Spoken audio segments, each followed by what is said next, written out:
Mabibi na mabwana, ndugu na kaka, kwenye nchi nzima ya Nigeria, bara zima la Afrika, popote pale ulipo duniani, tunataka kukaribisha katika jioni nyingine kwenye mifululizo hii ya kuinuka katika tumaini inayorushwa kutoka kituo hiki cha kurusha matangazo hapa katika chuo kikuu cha Lagos katika uwanja huu wa michezo wa ndani. Tunaambiwa kwamba tupo kwa ajili ya wakati mwingine mzuri kabisa tuweze kupata huduma nzuri kutoka kwa mtumishi wa Mungu ambaye amekuwa akimtumia mchungaji Paul Douglas. Lakini nadhani mnafahamu kwamba tuna siku chache tu zimebaki. Unajisikiaje Sami? Kwa kweli ninajisikia tofauti kufikiria kwamba inaenda kuisha, lakini tuna siku kidogo. Of course tuna siku hizo chache. Siku ya leo pia tuna orodha nzuri ya uimbaji na tunaenda kusikiliza nyimbo kutoka kwa waimbaji wazuri waliovaa vizuri wakituhudumia. Lakini pia tuko na Daktari Chidi jioni ya leo, anakuja na ujumbe mwingine mzuri kabisa wa afya. Lakini sasa kutupatia ombi la ufunguzi tuko na dada Uche na anakuja kutuongoza katika kiti cha enzi cha Mungu. Niwaalike muweze kusimama tunapomuomba Mungu.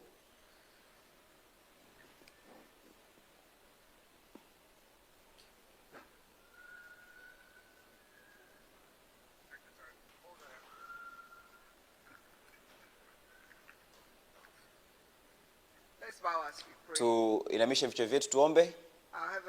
Baba yetu wa mbinguni, tunakushukuru tena kwa nafasi ambayo umetupatia. Tunakushukuru pia kwa uwepo wako katika mikutano yetu hii.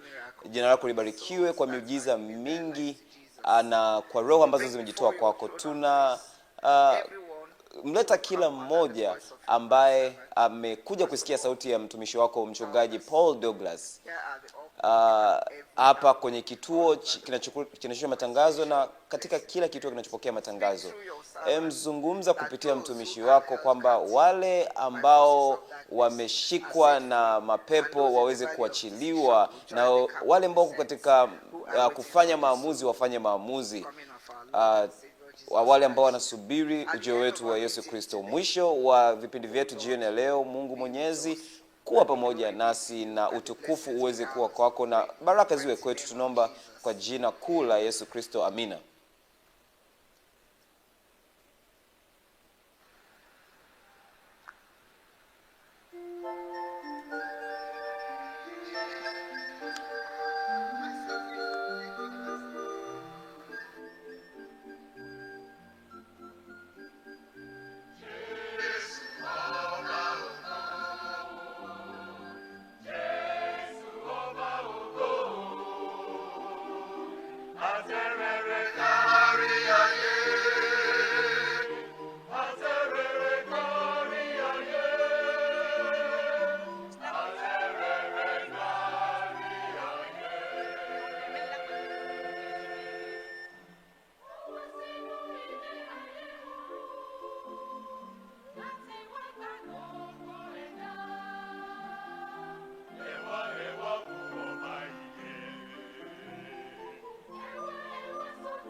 Kwa ni nzuri sana, ilikuwa nzuri. Habari za jioni, habari za jioni. Ni vizuri kurudi kuwa pamoja nanyi. Sasa tumekuwa tukiangalia rangi mbalimbali za maisha. Kila rangi inawakilisha namna ya kuweza kudhibiti ugonjwa fulani. Sasa leo tutaangalia rangi ya njano. Rangi ya njano ambayo inawakilisha ugonjwa wa kinga mwili kushambulia mwili. Tukiangalia duniani kuna vita kila sehemu. Nadhani niko sahihi.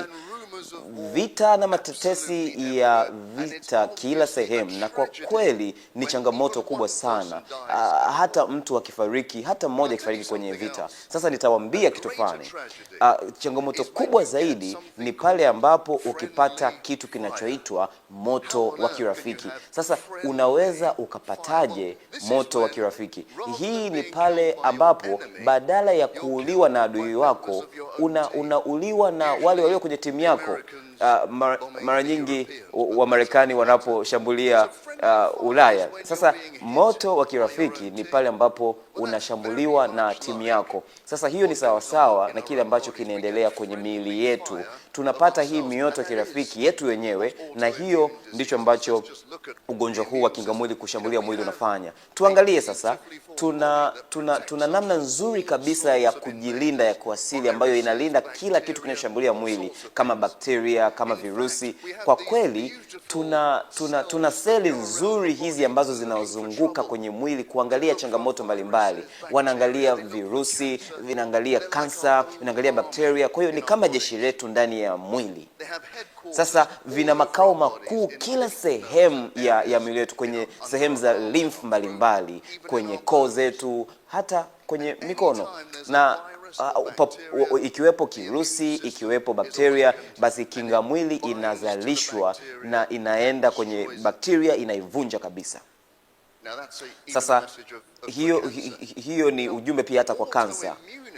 Sasa kinga mwili kushambulia mwili ndiyo moto huu wa kirafiki. Unapokuwa na tissue popote pale, una kitu kinaitwa kinga mwili ama antibody.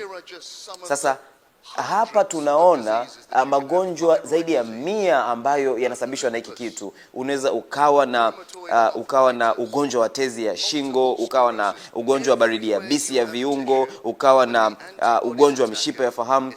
Unapokuwa na kinga mwili inashambulia tishu, hiyo basi ni ugonjwa wa kinga mwili kushambulia mwili. Nitasema pia kwamba hata kuto kupata watoto ni changamoto pia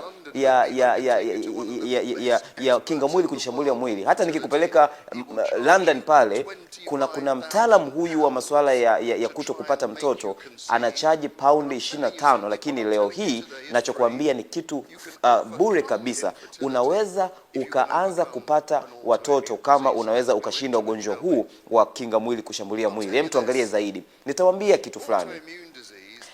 Ugonjwa wa kinga mwili kushambulia mwili mara nyingi unatushambulia sisi watu weusi, na mara nyingi unawaathiri wanawake. Kwa hiyo sasa wanawake weusi wana changamoto zaidi ya magonjwa haya zaidi kuliko wengine, na nadhani hii inaweza kuwa sababu ndio maana wengi hawafahamu juu ya ugonjwa wa kinga mwili kushambulia mwili. Kwa mfano, wewe kama wewe unamfahamu mtaalamu wa tezi yako, wala sio namna ya kuweza kuika. Sasa kwa nini mambo haya yanatokea?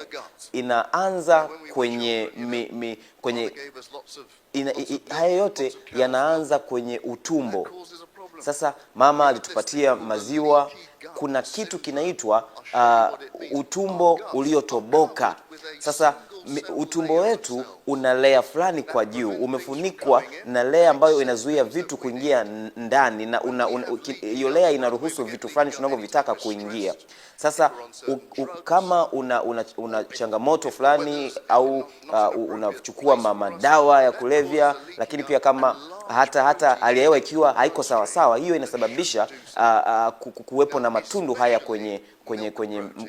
kwenye huu tumbo. Sasa kwa mfano hizi protini za wanyama zikiingia, sasa mwili unaweza ukachukulia kama hivi ni vitu vigeni. Kwa hiyo sasa antibody ama kinga mwili vinashambulia. Kwa sasa hizi kinga mwili zinazunguka mwilini kuangalia vitu kama hivyo ambavyo vimeingia. Sasa kama kitu kama kile kipo kwenye viungo vyako, basi patashambuliwa. Kama ipo kwenye ubongo, utapata huo ugonjwa wa mishipa ya fahamu.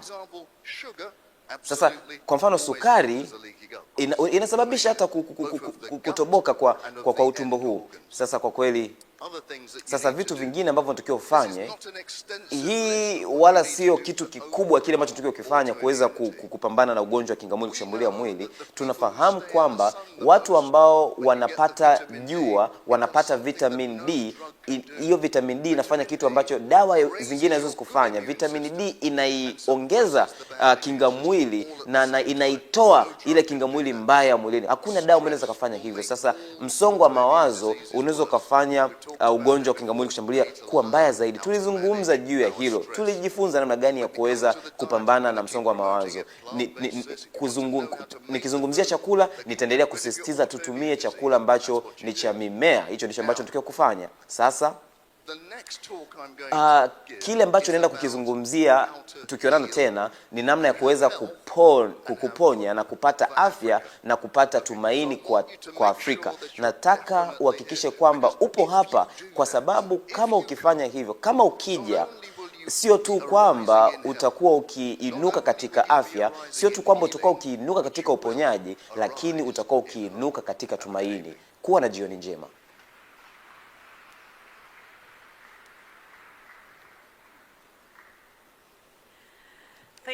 Asante sana Dr. Chidi, asante sana kwa kuleta masomo haya kwa ajili yetu. Na nafikiri mnakumbuka kwamba zaidi ya 90% ya kile ambacho tunakifanya hapa, tofauti na asilimia chache ya kile ambacho tunakisikia, kile ambacho tunakisoma au na kile ambacho tunakiona, hiki ndicho ambacho kipindi kinachofuata kinahusika. Tutakaa pembeni na kuwatazama watoto wetu, sio tu wanatuambia visa, lakini wakishiriki kikamilifu, kwa sababu pale watoto wanapokuwa sehemu ya kisa, basi hiyo inakaa katika mioyo yao milele na inakaa pia katika mioyo yetu pia. Sasa mara baada ya kipindi cha watoto, tutakuwa tukienda kusikiliza kwenye muziki mzuri. Tunasikiza muziki mzuri kutoka kwa watu wanaitwa Hymns Project. Watakuwa wanaimba wimbo mzuri wakishirikiana na dada Gail Jones Murphy. A very interesting story. He said there was a farmer who went out to plant good seeds in his field. The farmer worked hard, carefully placing each seed into the soil. After some time, the rain fell, the sun shone, and little green plants began to grow. Day by day, the plants became taller and stronger. It looked like everything was going well. But then, something strange happened. Among the good plants, some bad plants also began to grow. They looked similar at first, but they were not good. They could spoil the harvest. When the workers saw this, they became worried. They went to the farmer and said, "Sir, didn't you plant good seeds in your field? Where did these bad plants come from?" The farmer told them, "An enemy has done this." The workers quickly asked, "Do you want us to go and pull out the bad plants?" But the farmer said something surprising. He said, "No, do not pull them out now. If you try to remove the bad plants, you might also pull out the good ones by mistake. Let them grow together until harvest time." So the workers obeyed him, and both the good plants and the bad plants continued to grow side by side in the same field. Time passed, and the harvest season finally came. Then the farmer gave a new instruction. He said, "Now it is time. Gather the bad plants first and burn them, but gather the good plants and keep them safely. This story teaches us something very important. In our world today, good and bad people live together, just like the plants in the field. Sometimes it may seem like nothing is happening and everyone is the same. But one day, everything will change. Jesus will come again, and he will separate what is good from what is bad. He will judge everyone fairly and with love. The Bible tells us that the reward of sin is death, but God gives eternal life through Jesus. So we must always choose to do what is right, even when it is not easy, even when others are doing wrong. Remember, God sees everything, and a day is coming when he will reward everyone. Let us pray. Dear Jesus, please help me to choose what is right every day. Help me to follow you and be ready for your coming. Thank you for loving me and guiding me. Amen. Hello everyone, my name is Sivan Oshukevika. Today we have a very exciting topic which says Jesus is coming again. Are you ready? Let's go!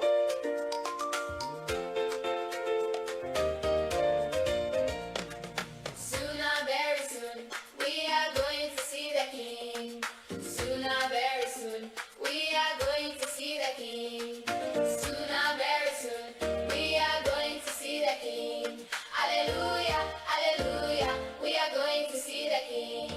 No more crying there, we are going to see the King. No more crying there, we are going to see the King.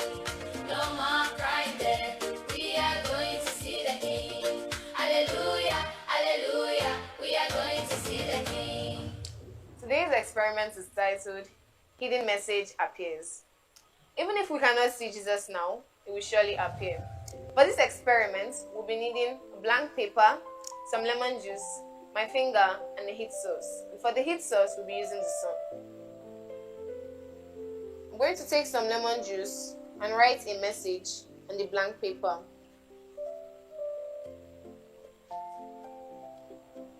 But watch closely. And then I'll leave the blank paper to dry. Wow, the message appeared. We cannot see Jesus now. But one day we will all see him. Jesus is coming again and we must be ready. Our memory verse, John 14:3 says, "And I will come again and receive you to myself." Thank you for watching. Remember, Jesus is coming again very soon. Be ready. Bye. See you next time. Africa for Christ, a rising hope from desert to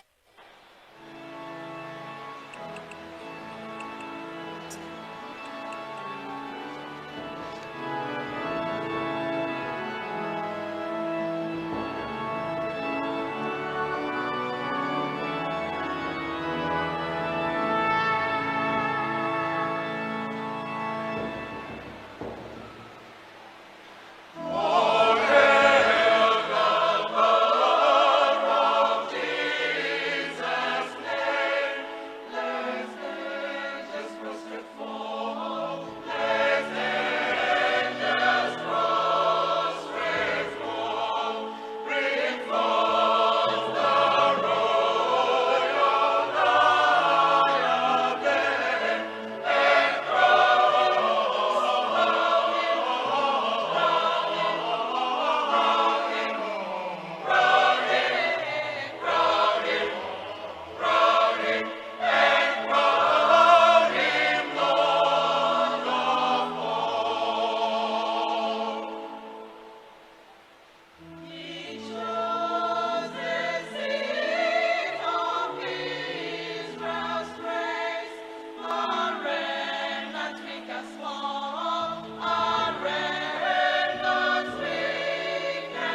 Shall we rise?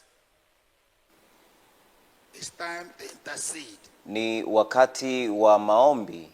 Can we please bow our heads? Tuinamishe vichwa vyetu na macho yetu yafumbwe. Baba yetu mpendwa, We have come in your name. tumekuja At the mention of your name, tumekuja tukitaja jina lako, kila every tongue goti confess that likipigwa, Jesus is Lord. kila roho ikisema kwamba Yesu ni Bwana. Kutoka kituo hiki cha kurushia matangazo, tunaomba kwamba nguvu yako iweze kuwepo kwenye maisha ya mtu fulani. Wale wote ambao wapo katika msongo waweze kupata uponyaji. Wale wote ambao wamekuwa wagonjwa kwa muda mrefu, leo hii tunaomba urejeshwaji uweze kuwafikia. Wote ambao wamekuwa wamesikitika, wakiumia, tunaomba uweze kuwainua. Naomba kutoka sasa, na neno la Mungu litahubiriwa na wataona kwamba ni kweli. Tunakushukuru kwa sababu leo mtu fulani ambaye alikuwa amefungwa atatoka akiwa ameachiliwa. Utukufu na adhama itakuwa kwako. Yule mama ambaye ni tasa ataleta ushuhuda kama ambavyo Hana aliweza kuleta ushuhuda. Mguse mtu fulani hapa. Ninaomba Mungu kwamba ushuhuda uweze kuwepo. Tunaomba Mungu uweze kuwasaidia wale ambao wamekuwa wakitafuta wenza wa maisha, kwa sababu wamekuja katika uwepo wako, waweze kupokea hilo. Jina lako Baba litukuzwe ninapoomba. Kutoka kwenye vituo vya kupokea matangazo yaweze kuwepo ushuhuda. Kutoka hapa ushuhuda uweze kuwepo. Jina lako katika tunaomba yote haya katika Yesu Kristo, amina.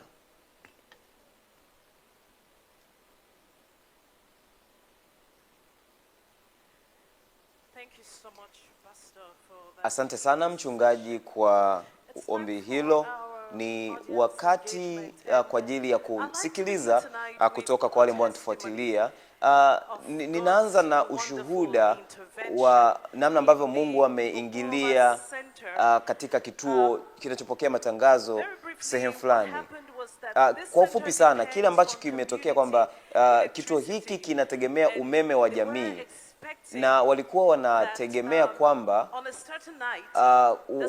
wakati fulani, usiku fulani, siku fulani labda umeme ungekatika, na mara nyingi jamii hii huwa inachukua tu wiki moja tu kwa wenyewe kuweza kupata mafuta ili waweze kupata umeme tena. Lakini hapa ni watu wanaofuatilia wakiendelea kutegemea namna ambavyo watafuatilia matangazo haya bila umeme kutoka kwenye jamii. Na watu hawa wanakumbuka kwamba tunapoliita jina la Bwana Mungu anajibu, na walipiga magoti wakaomba, na wakati huo walikuwa wakifikiria labda tunaenda kununua generator, lakini hawakuwa na pesa nyingi. Lakini kwa utukufu wa Mungu, Mungu alifanya muujiza. Umeme ambao ulikuwa unatakiwa uchukue wiki moja mpaka kupatikana, walivyotumaliza, kuna mtu akaja na habari njema kwamba umeme au mafuta sasa yamefika. Sasa walikuwa na uwezo wa kuendelea na mifululizo ya mahubiri bila kupata changamoto. Amina.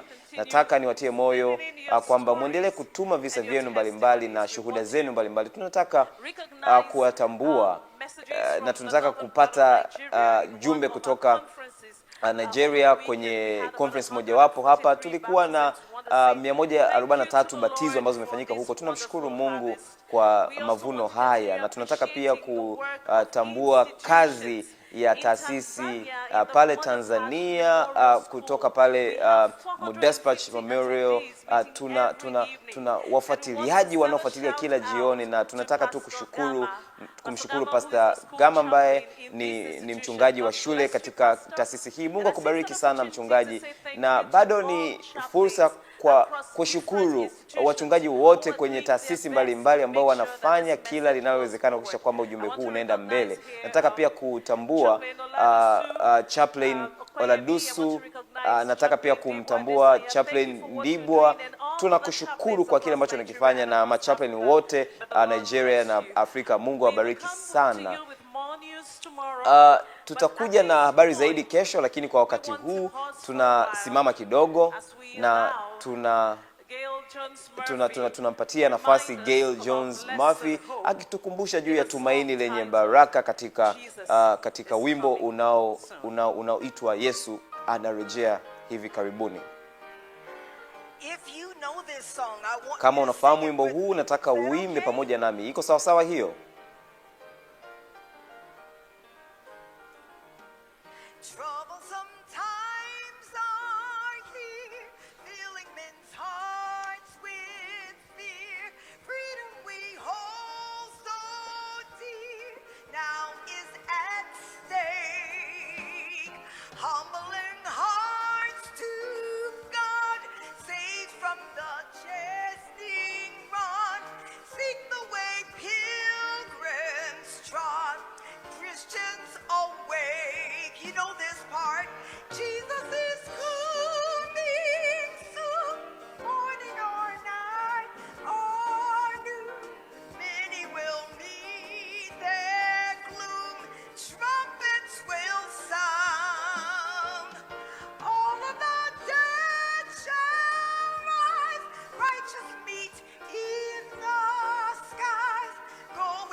Troubles will soon be o'er, happy forevermore, when we meet on that shore, free from all care,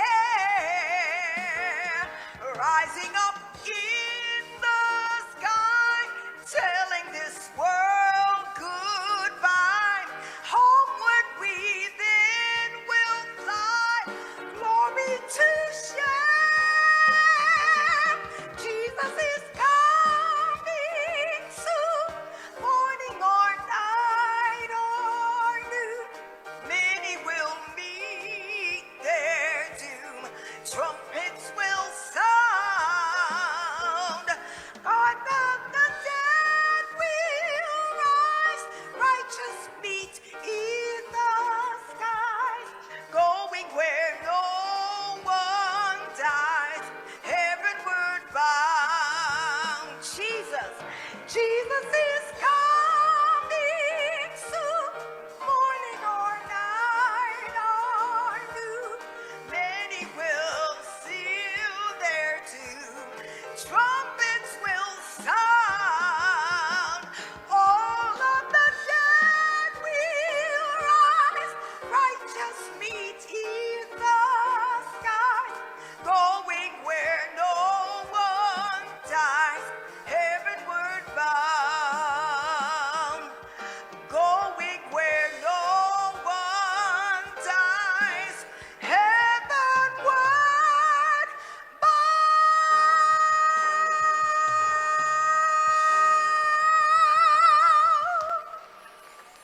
Thank you. Asante.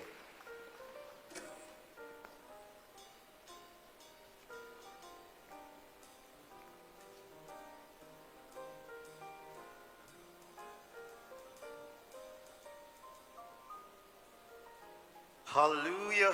Haleluya. It's so good to be in the house of Ni God. vizuri kuwa This katika place nyumba ya is the Bwana. presence of God. Sehemu hii ina uwepo wa Bwana na kuabudu pamoja katika nyimbo na kumwinua Yesu Kristo tunapoimba sifa kadhaa.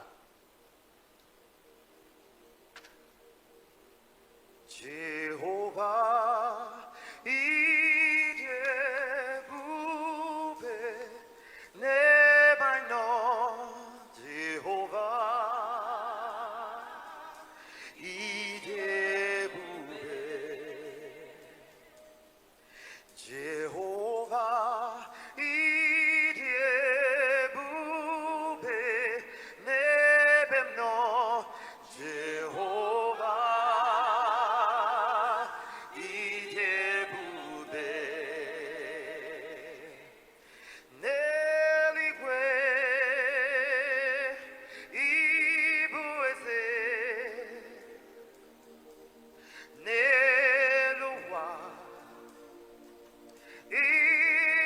chache nalamo ibudike na Jehovah idebube Jehovah idebube nebemno Jehovah idebube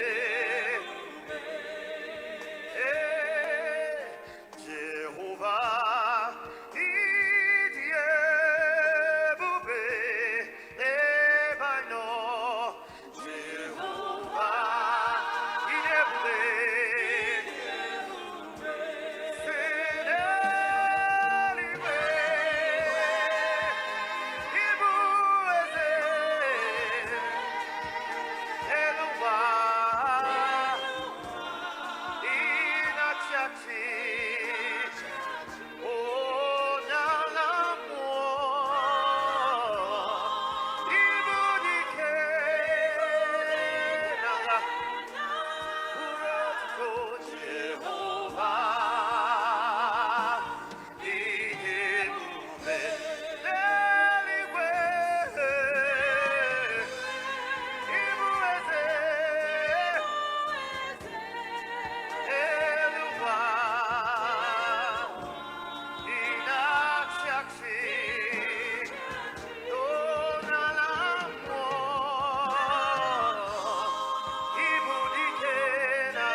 This one says, Kabio Osio. Sing with me. Kabio, Kabio Osio. You are the God of heaven and the earth. Kabio. There's no other God like you. Kabio, Sio, Kabio, Sio, Como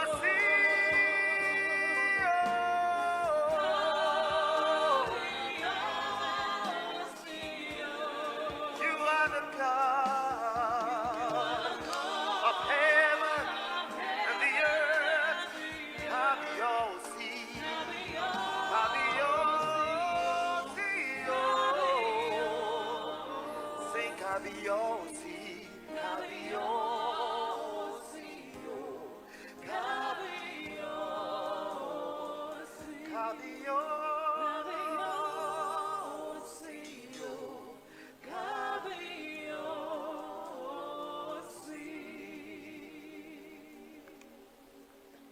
It's time for prayer once Ni again. wakati wa maombi tena, And we're going to pray tonight. na tunaenda kuomba jioni ya leo, But we're going to add some praise lakini before our tunaenda prayer. Is that kuongeza all right? sifa kabla hatujaomba. Can I Hiyo iko say sawa that sawa? again? Naomba niseme We're gonna tena, pray tonight, but we're tunaenda gonna add some kuomba praise jioni ya leo, lakini before our tutakuwa prayer tonight. na sifa kabla ya maombi jioni ya leo. Last night, Jana usiku the devil mwovu hakuwa na with the furaha, message in this place last night. hakuwa na furaha na ujumbe jana usiku, and he showed up to na create aliweza chaos. kuonekana kwa kuleta changamoto kama ambavyo mnaweza kuona hapo nyuma.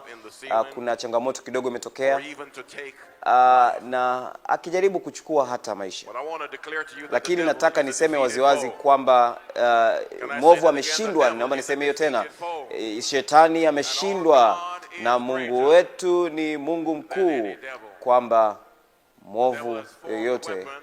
kwamba mwovu ametengeneza silaha, lakini silaha hizo haziwezi kutushinda.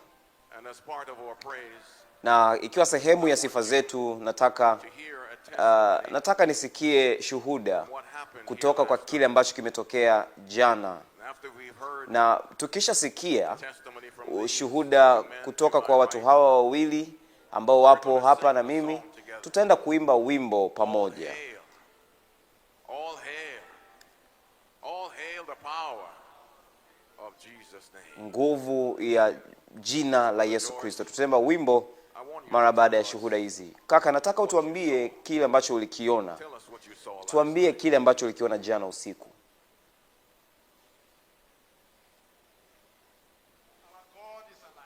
Mungu wetu anaishi.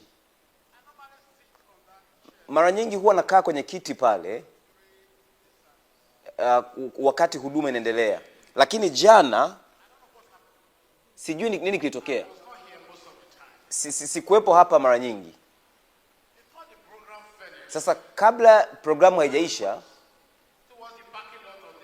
nilienda kwenye parking upande huu.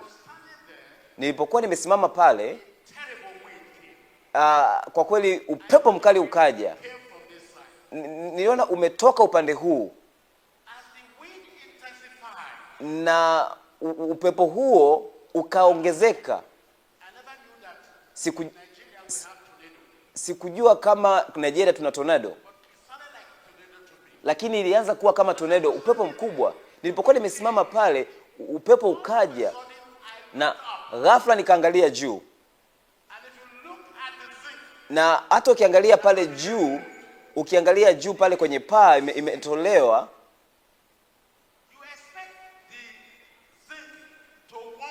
unategemea kwamba ingekushuka chini, lakini haikuwa hivyo. Ilikuja kama projector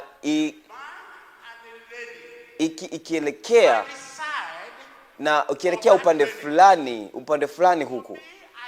Kwa kweli kwangu mimi niliona kabisa huyu ni Mungu wala sio chochote. Ilikuja kwa namna hii, lakini ghafla kwa sekunde chache tu watu hawa wakatolewa. Haleluya! Kwa kweli nguvu, shangilia kwa nguvu ya Bwana.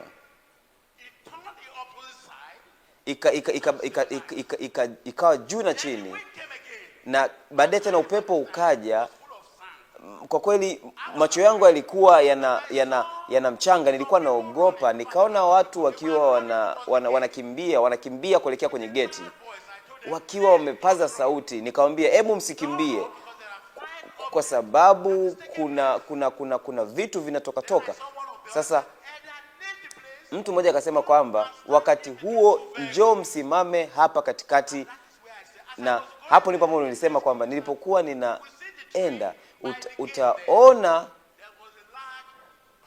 kulikuwa na kuna mti fulani ulikuwa umeanguka. Kwa nini mimi ninawaambia yote haya? Kama haujaona, hautaamini kwamba hakuna mtu mmoja aliyefariki jana. Kwangu mimi ni ushuhuda. Haleluya, Bwana asukuzwe. Na inanikumbusha juu ya ujumbe uliohubiriwa. Kama kuna mtu anasema kwamba mwovu hayupo, lakini mwovu ni kweli yupo, na kwa kweli Mungu ana nguvu zaidi kuliko mwovu. Kwa hiyo Mchungaji Bakari, tuambie kile ambacho ulikihisi. Mzee alituambia ambacho amekiona. Tuambie kile ambacho ulikihisi. Simama hapa uweze kutuambia. Jana usiku mara baada ya huduma, pale ambapo upepo huu ulipotokea, nikabaki kuweza kufanya mahojiano kidogo, na kabla ya mahojiano nikataka timu yangu ije tuweze kusifu. Na mara baada ya maombi wakaweka kamera, na kulikuwa kuna binti ambaye alikuwa amesimama kati yangu mimi na mzee Shen, na nikamwambia tunaanza mahojiano, unaweza ukatoka sasa kidogo. Mara chini ya sekunde 3 nikamwambia mtu wa kamera, uko tayari tuendelee? Akasema niko tayari. Baadaye tukasikia kelele kubwa ardhini, kitu kikigonga ardhi, na baadaye akalia next thing I saw Kitu ambacho nilikiona baadaye ilikuwa ni kitu fulani kikubwa cha chuma, kilikuwa kimejazwa na zege ambacho kilikuwa katikati yetu mimi na yeye. Lakini kwa neema ya Mungu akaweka mkono wake hivi na akavunja. Kwa neema ya Mungu tukaokolewa. Kwa kweli itukuze nguvu ya Bwana. Na kwa muda huo huo wale walinzi wakaja kwangu mimi na wakaniambia kwamba nje waliwaambia watu watoke kwa sababu kulikuwa kuna upepo huo, na baadaye akawapeleka watu hao mbali. Kuna chuma ukitoka nje utakiona chuma kilianguka pale ambapo watu walikuwa, pale ambapo watu walitolewa. Chuma mtu mmoja aseme haleluya. Bwana asifiwe. Amina. Najua tunataka kuwaleta watu hapa, lakini tutaacha hapa kama ushuhuda kwamba Mungu wetu ni mkuu, kama ushuhuda kwamba Mungu wetu ni mwema. Upepo ulivyokuwa ukiuzidi, mtu akaenda pale pembeni na walikuwa wakiomba na walikuwa wakiimba. Lakini leo hii tutaimba kama familia ya Bwana popote pale tutakapokuwepo, labda Facebook, YouTube. Unaweza kuwa umepata uzoefu kama huu, ujumbe wa Mungu umehubiriwa na mwovu hakufurahi, lakini tuna Mungu mkubwa, tuna Mungu mkuu, tuna Mungu mweza, na tunaenda kuomba pamoja kwa ajili yake. Sifa za nguvu za Yesu Kristo.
put your hands together for a Pigeni mighty good makofi God. kwa Mungu wetu mkuu. Pigeni makofi kwa Mungu wetu mweza. The devil is a defeated Mwovu foe. All hail the ameshindwa. power Msifuni, of Jesus' name. sifuni nguvu za Yesu Kristo.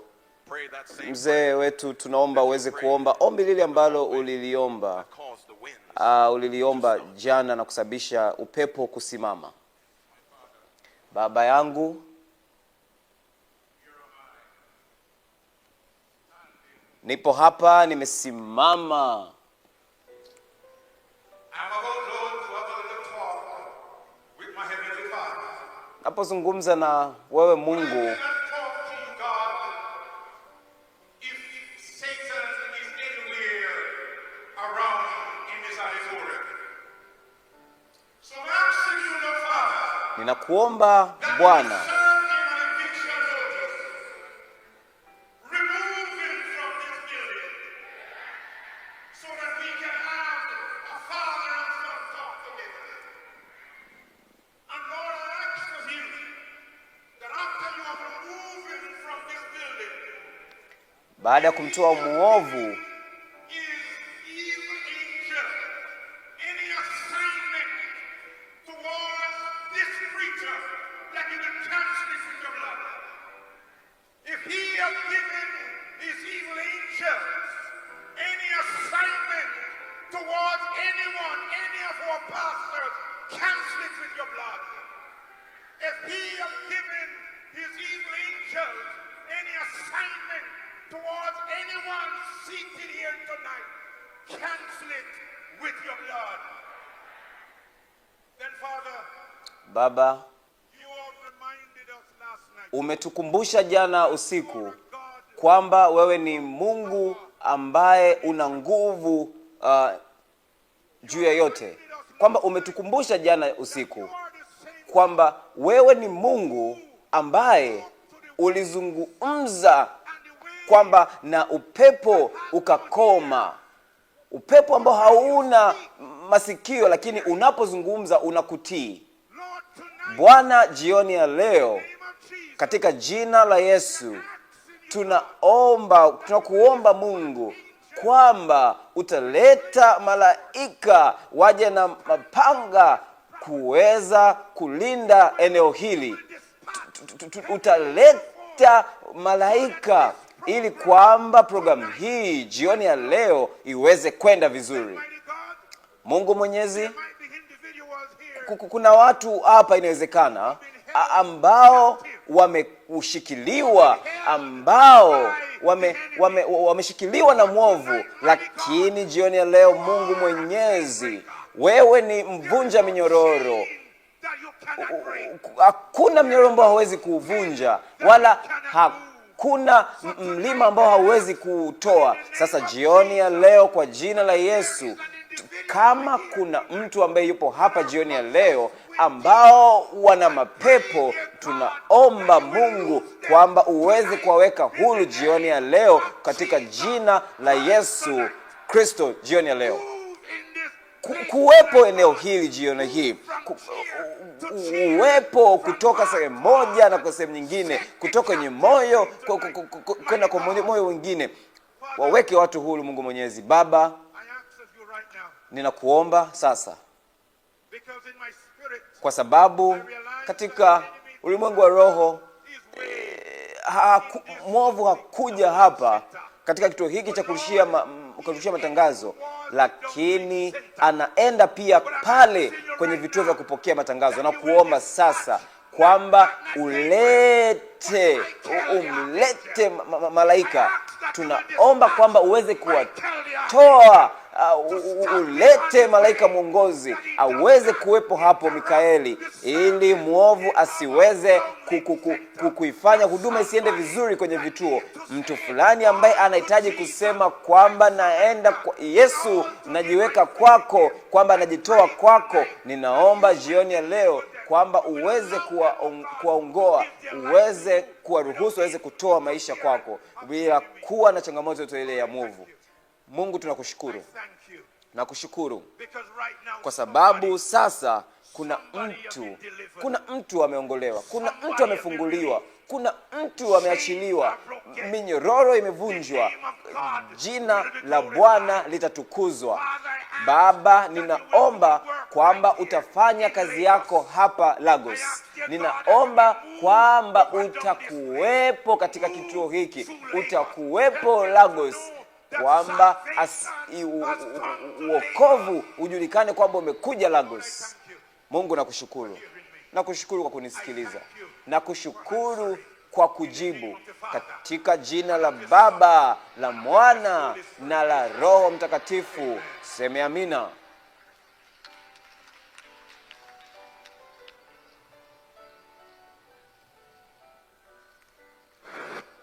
Our Lord is good. Bwana wetu ni mwema na wakati wote.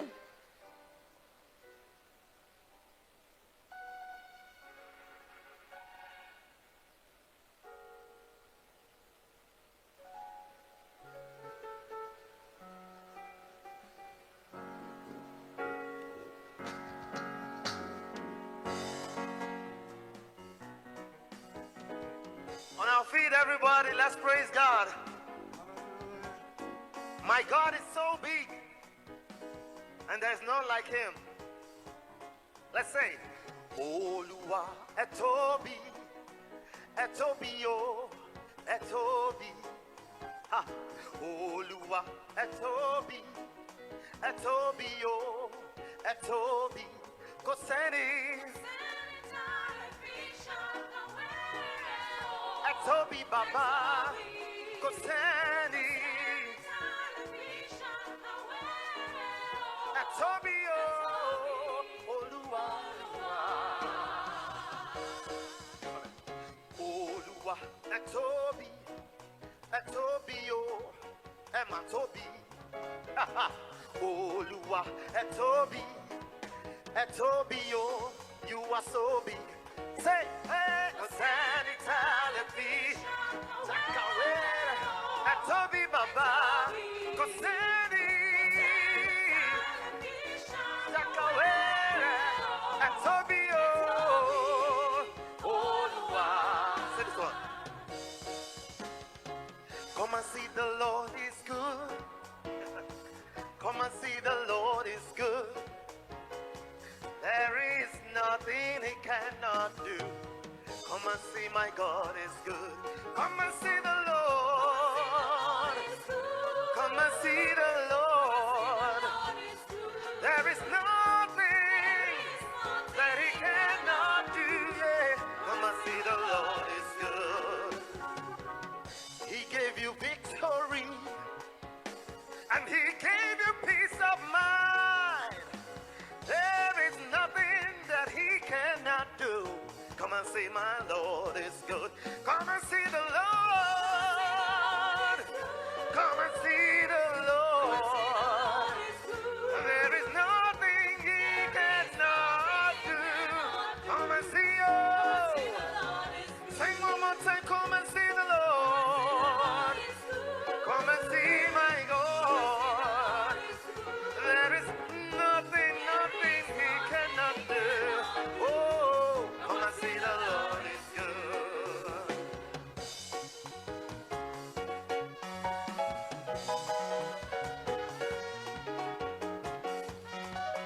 All glory belongs to God Almighty for what he's done for us. Say, glory be to the Lord in the highest.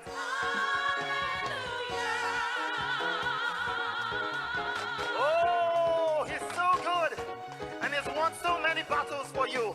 Say, glory be to the Lord in the highest. Everybody shout hallelujah. Shout hallelujah. Shout hallelujah. Hallelujah. Glory be to the Lord in the highest.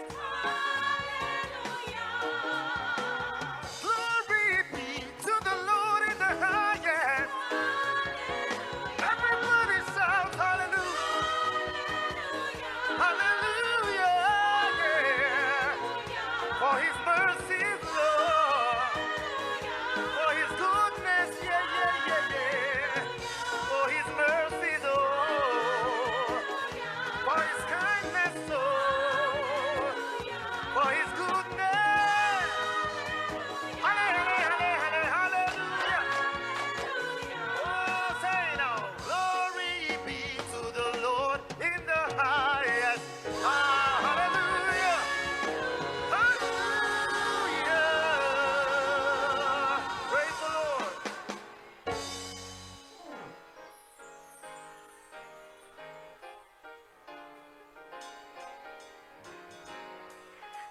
Sing together, all our hope.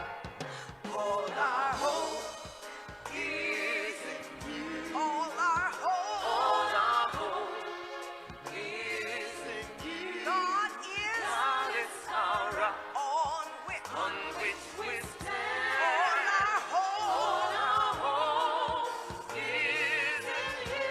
All our trust is in you. All our pain is in you.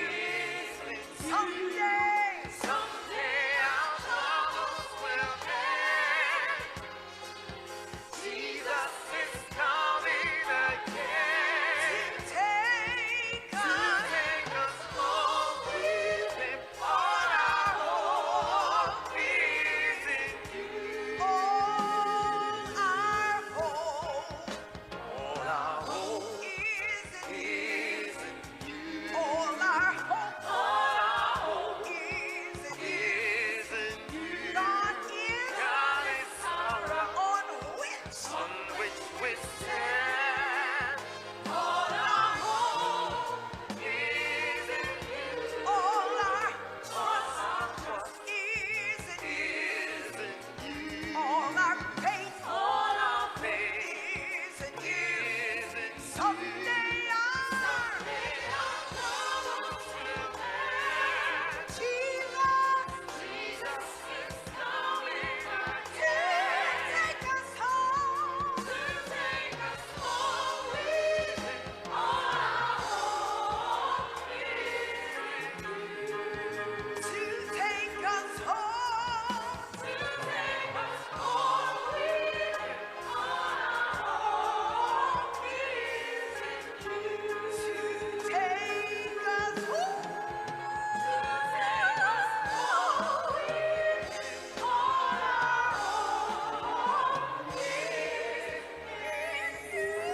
Oh, put your hands together for a mighty good God. Put your hands together for a mighty good God. All of our hope is in you, O God. All of our Kwako faith, Mungu, all of our trust imani is yetu in yote, you. We matumaini yetu invite yapo you in this kwako. place one more Tunakualika time. eneo Pour out hili your wakati mwingine spirit, tena, mlete Roho wako that we may hapa feel your presence kwamba and your aweze power. kujaza We eneo pray hili these na things in the nguvu name zako. of your Tunaomba Son, yote Jesus haya Christ. kupitia jina la Let the people mwanao of God Yesu say, Kristo. Watu wa Mungu waseme Amen. amina. Amen. You may be Amina. seated. Mnaweza sasa mkaketi. Amen. Amina.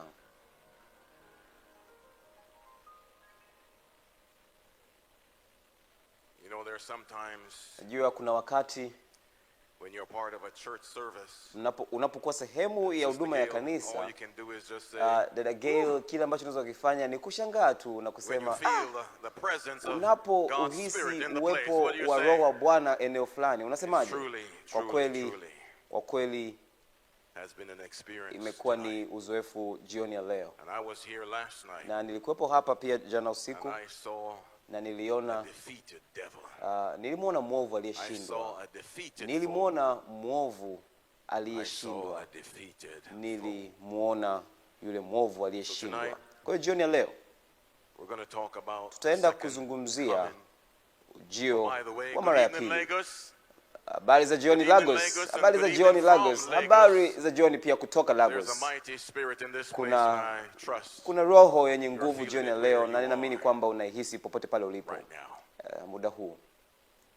We're going to move along a little bit quicker Tutaendelea because we've used up zaidi some kwa time, sababu but is that tumetumia all muda right? fulani, lakini iko sawa We sawa used hiyo. up time praising the name of the Lord. Tumetumia muda kulisifu We jina la used up time Bwana. praising the name of the Tumetumia Lord, and muda that's kulisifu jina la always Bwana, na hicho all right. siku zote ni kizuri. Last night, Jana jioni the message katika ujumbe was on grave deception. ujumbe ilikuwa ni udanganyifu mkuu, And during the course of the message, na as we talked wakati about wa ujumbe huo the state of the tulizungumzia dead as to what happens hali when ya really wafu a na person kipi ambacho dies. kinatokea pale mtu anapofariki. As I came close to the end, Na I nilipokaribia gave mwishoni you a personal testimony niliwapatia pia ushuhuda wangu about the mwenyewe loss of juu my ya first kupoteza child, and her kumpoteza name was mwanangu Jasmine. wa kwanza. Jina lake lilikuwa ni She Jasmine, in alikuwa the palm akitosha katika kiganja of my hand. changu cha mkono.